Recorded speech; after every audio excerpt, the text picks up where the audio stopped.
So what's the story there? Some bad boys came and messed up a marketplace. In what way? What did they do? Just started killing people. So Ready Reaction Force got activated and went in and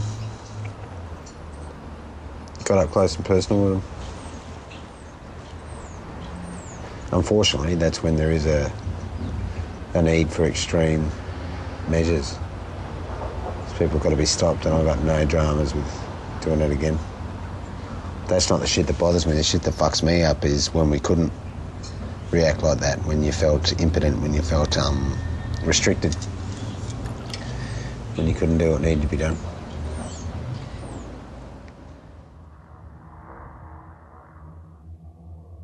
I observed a pack rape at very close proximity, perpetrated by members of a foreign defence force.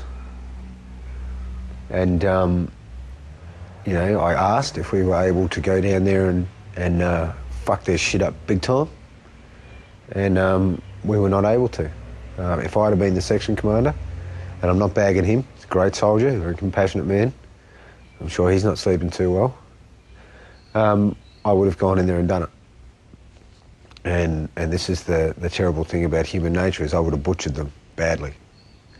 And two wrongs don't make a right, but you see that sort of shit, it awakens in you the animal, you know? And it doesn't matter if it's happening to people you don't know, or it's no different happening to your own family. It awakens in you that need to to kill, basically. And so we couldn't, so we got to sit there and watch it.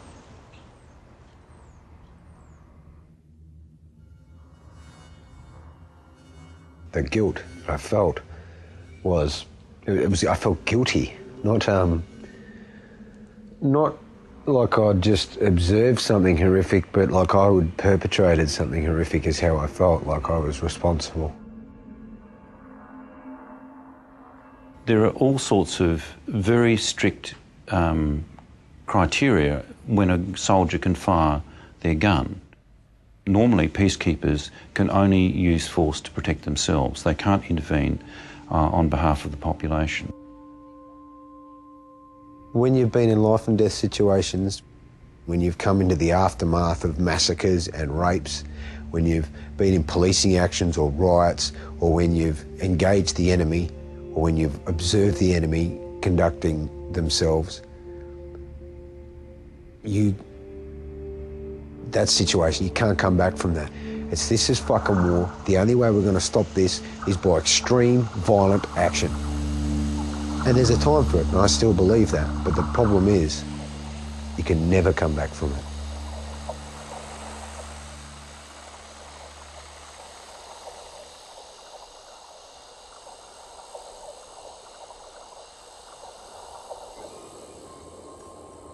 Yeah, you ask anybody that's been in conflict of any sort, and they've actually fired rounds in anger. You know, because I know what, you know, I've seen what things do. You know, you don't get a graze from a bullet either. It smashes you. It really does. It was a contact. It was on the December 2nd. We initiated, and it was all over in about 3 seconds, I think. There was one casualty, but it was the militia. I just went at the front, checked what was going on. One of the diggers had the mortally wounded person's bandaging up his head. He's missing all this part and that sort of stuff, so I was bandaging that up. And the noise he was making was pretty, the damaged person was making was pretty horrific. Yeah, he ended up dying. Yeah, it took about 20 minutes. The contact was at 1500, and at 20 past, he stopped. No more noise. So, it wasn't a good noise. I know I had coppery taste in my mouth, like when you bite your tongue or something, you get a nosebleed. And I wasn't bleeding, but I still had that taste, you know. Whether that was a shock of it happening or whatever, I don't know, but, yeah, it happened.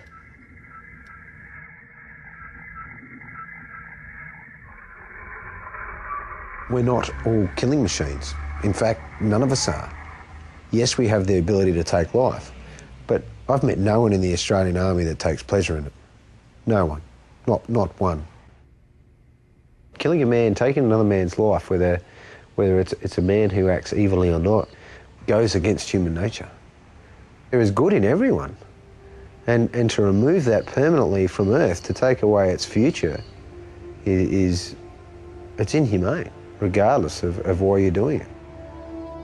You know, I mean, it's somebody's son.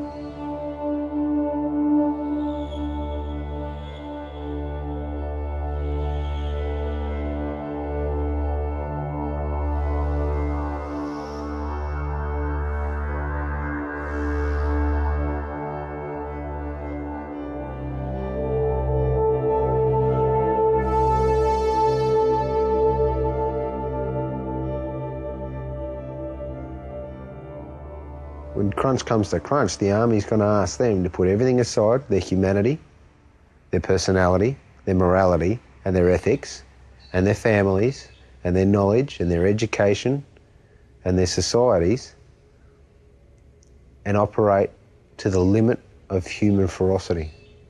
And that's something that never leaves you. 99% of times, particularly in peacekeeping environments, if you can show force, people back off. And that's what you want force to be. And really, that's what, you know, our military force is about. I think all modern armies do that. You know, the other side of it is that there are costs to the people who do it.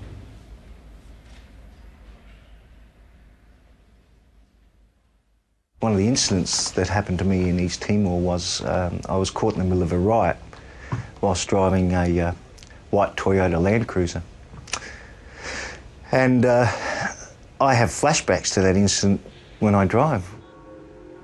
If I get stuck in a traffic jam, like being stuck in a riot, I go straight into flashback mode. It's pretty hard for anyone to imagine. And I describe it as a total sea of people who are packed in tightly around the vehicle, with machetes, with axes, with pick handles, with rocks, with lumps of wood, who, to the best of my knowledge, were very intent on at least harming myself and my passengers or killing us. And it's like people have told me, well, it's only in your imagination, but to me it's not. I'm there.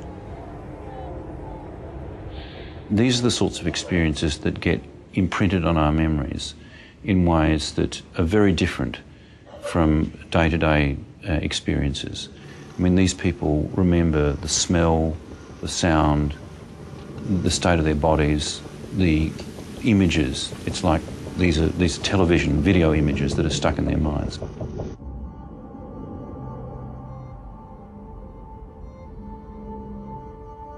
We'd seen this illegal market right on the border between Indonesia and East Timor. Very open and exposed, wasn't feeling real good about it. We heard people coming up behind us. So we nicked in off the track, did what's called a fish hook, which is you sort of come in off the track and you go back around so you can put an immediate ambush in on the track.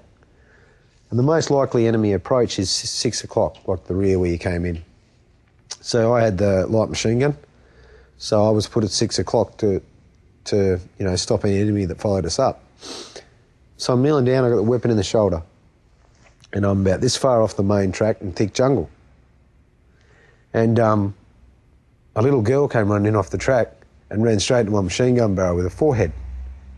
As she screamed, like that blood-curdling scream that makes you want to be sick, that makes you feel like you're a perpetrator, yeah? That scream that I can still fucking hear at night. And just to look on her face, anyway, she ran off. It's okay, I didn't shoot her quite, you know, probably only half pulled the trigger, you know, lucky. Pretty good with the trigger, had lots of graphite on it because I'm a professional, you know. But that happened to me only. The rest of the patrol were covering their arcs, doing their jobs. It didn't affect me at the time either. It just affected me later.